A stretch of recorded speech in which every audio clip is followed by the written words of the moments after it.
തെരഞ്ഞെടുപ്പ് പ്രഖ്യാപിച്ചതോടെ അമ്പലപ്പുഴ മണ്ഡലത്തിൽ സജീവമായി ജി സുധാകരൻ MSF ഒരുക്കിയ ഇഫ്താർ വിരുന്നിൽ സുധാകരൻ പങ്കെടുത്തു. അമ്പലപ്പുഴ ശ്രീകൃഷ്ണ സ്വാമി ക്ഷേത്രത്തിലെ ആറാട്ടിലും സുധാകരൻ പങ്കെടുത്തു. അമൽ സുരേന്ദ്രനുണ്ട് ആലപ്പുഴയിൽ നിന്നും. അമലെ, അങ്ങനെ ജി സുധാകരൻ കൂടി കളത്തിലേക്ക് ഇറങ്ങിയിരിക്കുകയാണ് തെരഞ്ഞെടുപ്പ് തീയതി പ്രഖ്യാപിച്ചതോടുകൂടി. ഇന്ന് അദ്ദേഹത്തിന്റെ ഫേസ്ബുക്ക് പോസ്റ്റിൽ CPM ഉയർത്തിയ പ്രതിരോധത്തെക്കുറിച്ച് വലിയ വിമർശനം കൂടി ഉയർത്തുന്നുണ്ട് സുധാകരൻ. എന്തൊക്കെയാണ് അദ്ദേഹത്തിന്റെ ഫേസ്ബുക്ക് പോസ്റ്റിലെ വിമർശനങ്ങൾ? കുറച്ച് നാളുകളായി തന്നെ കാലിന് പരിക്കേറ്റുകൊണ്ട് ഇതിനെ തുടർന്ന് വീട്ടിൽ ചികിത്സയിൽ ഇരിക്കുകയായിരുന്നു സുധാകരൻ. അതിനുശേഷം ഇപ്പോൾ ഇലക്ഷൻ തിരഞ്ഞെടുപ്പുമായി ബന്ധപ്പെട്ട കാര്യങ്ങളിലെല്ലാം ഒരു ചിത്രം തെളിഞ്ഞ സ്ഥിതിക്ക് സുധാകരൻ തന്റെ സ്ഥാനാർത്ഥിത്വം അത് സ്വതന്ത്രമായിട്ട് തന്നെ അമ്പലപ്പുഴ മണ്ഡലത്തിൽ നിന്ന് മത്സരിക്കുമെന്ന് പറഞ്ഞതിന് ശേഷം ഇപ്പോൾ ഏതെല്ലാം അമ്പലപ്പുഴ മണ്ഡലത്തിൽ സജീവമാകുവാനുള്ള ശ്രമങ്ങളിലാണ് ഏർപ്പെട്ടിരിക്കുന്നത്. അതിന്റെ ഭാഗമായിട്ട് ഇന്ന് വണ്ടാനത്ത് വെച്ച് നടന്ന ഒരു ഇഫ്താറിൽ വെച്ച് സുധാകരൻ പങ്കെടുക്കുകയും അതും MSF നടത്തിയ ഒരു ഇഫ്താറിലായിരുന്നു സുധാകരൻ പങ്കെടുക്കുകയും അതിനുശേഷം അവിടെ നിന്നും അമ്പലപ്പുഴ ക്ഷേത്രത്തിലേക്ക് പോവുകയും ആറാട്ടുത്സവത്തിൽ പങ്കെടുക്കുകയും ചെയ്തു.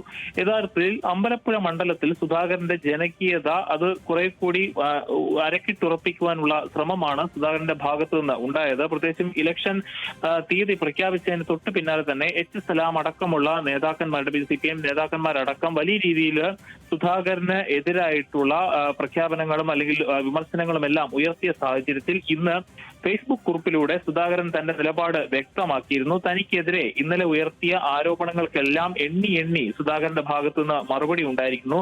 തന്നെ ആരും ഭയപ്പെടേണ്ടതില്ല എന്നും താൻ ചെയ്ത കാര്യങ്ങൾ വികസന പ്രവർത്തനങ്ങളെല്ലാം അമ്പലപ്പുഴയിലെ ജനങ്ങൾക്കറിയാമെന്നും അതോടൊപ്പം തന്നെ സുധാകരനെ പല രീതിയിലും വർഗവഞ്ചകനെന്നും അതോടൊപ്പം തന്നെ ഭുവനേശ്വരന്റെ കാര്യങ്ങളടക്കം ഉയർത്തിക്കൊണ്ടായിരുന്നു ഇന്നലെ വിമർശനമുണ്ടായിരുന്നത്. ഈ വിമർശനത്തിനെല്ലാം തനതായ ശൈലിയിൽ സുധാകരൻ മറുപടി പറയുന്നതാണ് ഫേസ്ബുക്ക് കുറിപ്പ്. ഏതായാലും മാധ്യമങ്ങൾ വലിയ രീതിയിൽ നേരിട്ടുള്ള പ്രതികരണത്തിന് ഇപ്പോഴും സുധാകരൻ തയ്യാറായിട്ടില്ല.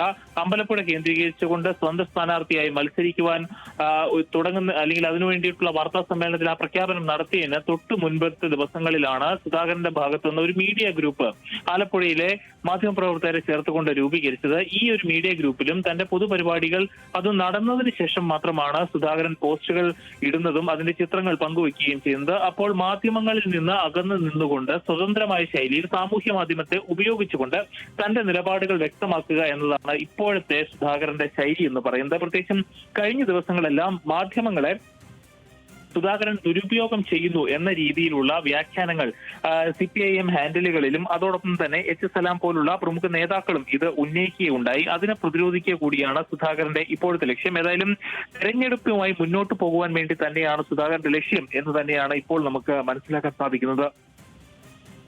അതാണ് തെരഞ്ഞെടുപ്പ് തീയതി പ്രഖ്യാപിച്ചതിന് തൊട്ട് പിന്നാലെ തന്നെ മണ്ഡലത്തിൽ സജീവമാകുകയാണ് കൂടുതൽ ജി സുധാകരൻ. അമൽ സുരേന്ദ്രനാണ് വിവരങ്ങൾ നൽകിയത്.